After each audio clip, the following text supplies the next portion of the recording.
Chapter 13 of The Darkening Age by Catherine Nixey. They that forsake the way of God.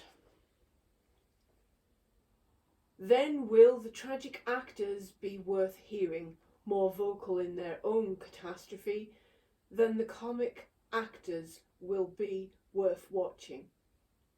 Much lither of limb in the fire than the charioteer will be worth seeing, red all over in his fiery wheel. Then the athletes will be worth observing, not in their gymnasiums, but thrown out by fire. Tertullian reflects on the pleasures of Judgment Day. De Spectaculis 35. The flames of damnation began to lick at Roman daily life in literature of a newly sadistic strain.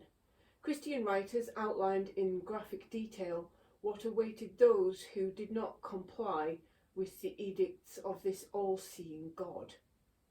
The punishments for sinners were, according to Christian texts, atrocious, now regarded as apocryphal, but for a time widely read in Rome. The Apocalypse of Peter revelled in verse after stomach-churning verse on what happened in hell. In it, the reader is taken on an infernal safari in which the retributions for various misdeeds are pointed out with relish. This hell is a terrible place. Its punishments are grimly apposite. Blasphemers, for example, are found hanging suspended by their tongues or gnawing their lips. Adulterers are hung by their feet. A punishment that doesn't sound too bad until you realise that in these texts, feet was a euphemism for testicles. Those who trusted in their riches are turned on a spit over a fire. Even children don't escape. At the edge of a lake filled with the discharge and the stench of those who were tortured are babies that are born before time. A blameless crime, one might have thought, but not so here. These babies will cry for eternity alone. The censorious gaze of God's enforcers now went far beyond personal appearance. Theatre was abhorred as a repository of blasphemous filth. The Roman Empire had never been wholly sure of the theatre itself. Plays were seen as sufficiently immoral that it was only in the 1st century BC that a stone theatre had been built in the capital, allowing this dubious art form a permanent home. But equally, it had been acceptable for intellectuals to praise drama with sincere admiration, and for ordinary citizens to enjoy it. The orator Libanius celebrated with unashamed delight the fact that his hometown of Antioch resounded with contests of pipes, lyre, and voice, and manifold delights of the stage. The beauty of the dances, he argued, in a work that defended them against long-standing slurs, even improved the soul. A man would be more gentle both to his wife and his slaves when he takes his dinner after such a sight. Pliny the Younger had disliked actors, particularly those who popped up and started to bore him with recitations after dinner parties. Nevertheless, he counselled moderation when someone else complained about them. Let us then be tolerant of other people's pleasures so as to win indulgence for our own. Please, he wrote, don't be forever frowning. Zealous and controlling Christian preachers begged to differ. Frowning was one of the few things that this new rhetoric did allow in excess. The theatre, they hectored their congregations, was filth. even civilizing. What the Greeks had considered civilized, even civilizing, the Christian preachers reviled as depravity, deformity, disease, and a wanton madness. Certainly there was much to trouble the chaste on the Roman stage. Farces were rich in sexual innuendo, while during the Roman festival of the goddess Flora, real courtesans came on stage and performed in the nude, much to the delight of the audience. In the 14th century, a new fashion for water theatres arrived in Antioch. Sparkling pools beneath the eastern sun, people gathered to watch the gleaming naked bodies of nymphs as they splashed, and the word is almost impossible to avoid, frolicked in pools before the eager eyes of the audience. Christian preachers professed themselves horrified. Everything about the theatre was, they said, from the devil, the whole thing a foul idolatry contrived by demons in order to turn the human race from the Lord and bind it to their glorification. The theatre itself was a place of lust and drunkenness, a citadel of all vile practices.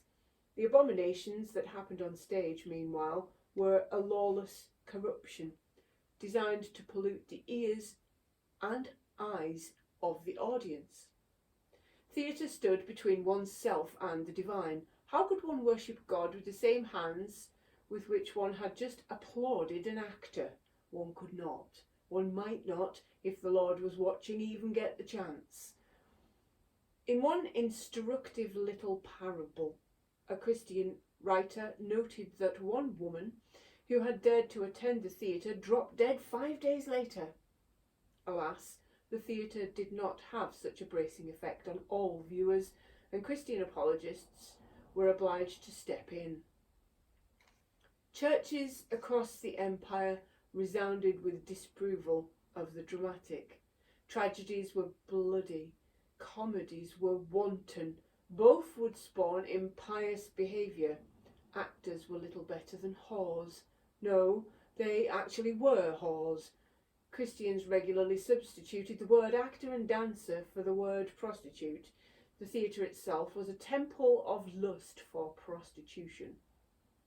The dangers of attending a performance were outlined in another vivid sermon by John Chrysostom that, like so many of them, revealed rather more about the speaker than his listener.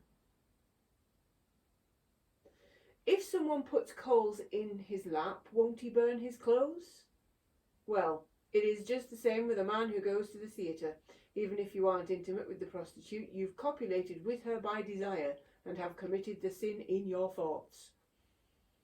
Actual thunderbolts were threatened and oratorical ones delivered to those who went to watch the naked women in the water theatres. Spectators here were going, Chrysostom warned, unto the fountain of the devil, to see a harlot swim, and to suffer shipwreck of the soul. For that water is a sea of lasciviousness, and whereas she swims with naked body, thou beholding art sunk in the deep of lasciviousness. The stain of such visions would remain in one's eyes long after the performance had ended. For who, as another asked, can bathe in mud without being soiled? Almost every kind of display was, Christian preachers argued, stained with Satanism. Acrobats who contorted their bodies were in the devil's service, as too were those who juggled with knives and cartwheeled. The music that these people danced to was considered perilous, for music might take away men's senses and mesmerise them, whipping them into a frenzy of lust and ungodliness. Was it for this, asked another preacher, rising to a disproving crescendo, that God had created humans, so that they could practice singing and piping, that they should swell out their cheeks in blowing the flute, that they should take the lead in singing impure songs, and abandon themselves to clumsy motions, to dance and sing, form rings of dancers, finally raising their haunches and hips, float along with a tremulous motion of the loins. In anxious, threatening sermons, other pastimes came under attack. Public shows were feared as much for the public as for entertainment. What might go on in the anonymous hurly-burly of a crowd? The Roman erotic poets had known perfectly well what might happen. Indeed, they had celebrated it. As Ovid had gleefully explained, when one goes to watch the races, the spacious circus offers chances galore. A trip to the Roman hippodrome was rich in possibilities for the ardent and not too scrupulous suitor. Often it happens that dust may fall on the blouse of the lady, Ovid advised in his seduction material. If such dust should fall, carefully brush it away. Even if there's no dust, brush off whatever there isn't. Any excuse will do. Why do you think you have hands? Not for that, declared the new generation of clerics. Going to the races was frittering away your time idly and in evil. God has not given us lives so that we could have fun. The bathhouses were also deplored as sinks of immorality. To Roman emperors and their subjects, bathing had been a mark of civilization. The irretrievably barbarian Britons had, it was felt, only finally begun to become civilized when they started to embrace bathing and banquets. Even the Roman philosopher Cicero, in one of his more man-of-the-people moments, had said that the noise of the gong that opened the baths was a sweeter sound than the voices of the philosophers in their schools. The buildings themselves were astonishing. The cathedrals of paganism, as they have been called, is not an excessive analogy. Often the most imposing buildings in the city, they were wonders of architectural genius, soaking up the vast amounts of money and nudging innovation forwards to meet their demands. The citizens of the empire went to the baths as regular as churchgoers, indeed far more, and most went every day. Once inside the great hallways of these grand edifices, they passed through the marbled rooms in a routine as ancient as any liturgy. Apoditerium,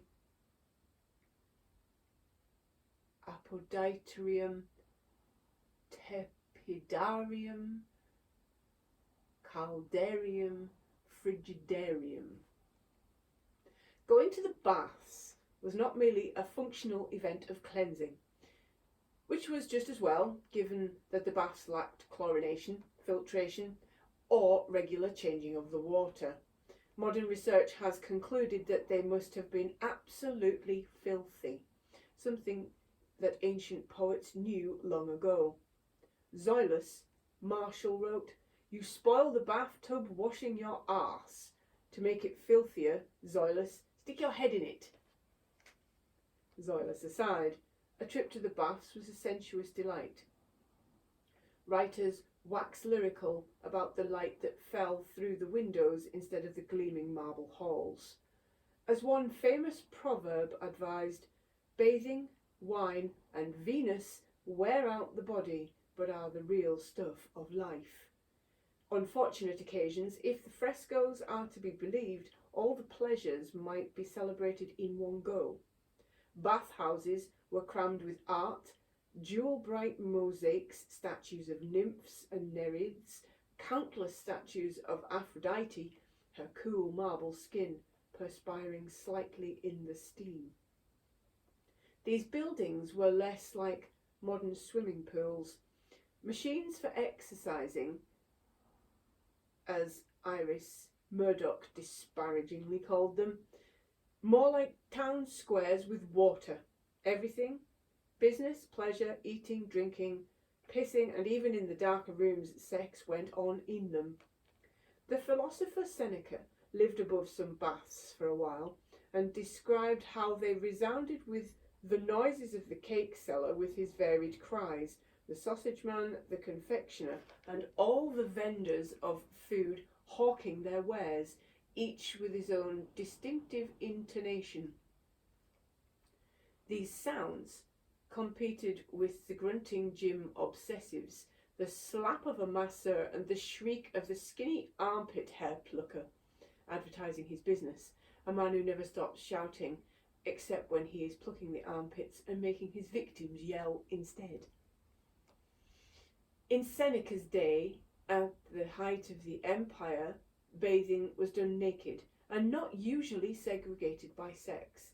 People went to the baths to see and to be seen, all over by men and women alike.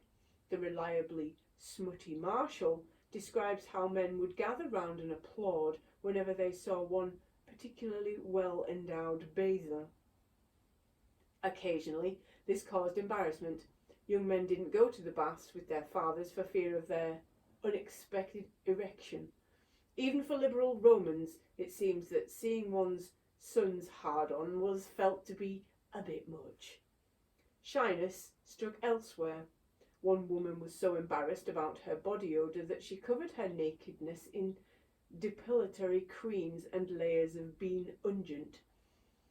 She still smelt, anyway, or so that scurrilous Marshall said. Christian moralists professed themselves scandalised. In the writings of the early Christian clerics, the baths were reviled as the haunt of demons, and those who lead a soft, effeminate, and dissolute life. Their very structure was to be abhorred. Those statues, wrote another Christian moralist, were nothing more than demonic idols, proof that Satan and his angels have filled the whole world. Even the exercises done outside the baths were suspect. Wrestling was deplored as the devil's trade. The very movements of the wrestler have a snake-like quality. What went on in them was far worse.